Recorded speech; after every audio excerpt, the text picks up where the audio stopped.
বাংলাদেশের প্রত্যেকটি মায়ের কাছে আমরা ফ্যামিলি কার্ড পৌঁছে দিতে চাই। দেশনেত্রী খালেদা জিয়ার সময় আপনাদের নিশ্চয়ই মনে আছে যে এই এলাকার সহ সারা বাংলাদেশে নারীদের শিক্ষা ব্যবস্থার জন্য উনি একটি পদক্ষেপ গ্রহণ করেছিলেন এবং তারপরে ক্লাস 1 থেকে ক্লাস 12 পর্যন্ত মেয়েদের শিক্ষা ব্যবস্থা ফ্রি হয়ে গিয়েছে, যার সুবিধা আজও লক্ষ কোটি মেয়েরা পাচ্ছে। সুবিধা পাচ্ছে না, মেয়েদের শিক্ষা ব্যবস্থা ফ্রি।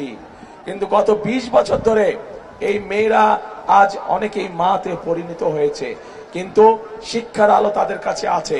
কিন্তু এখন আগামী বিএনপি সরকার, আপনাদের আগামী বিএনপি সরকার, আপনাদের আগামী ধানের শীষের সরকার এই মায়েদেরকে স্বাবলম্বী করে গড়ে তুলতে চায়, অর্থনৈতিকভাবে স্বাবলম্বী করে গড়ে তুলতে চায়।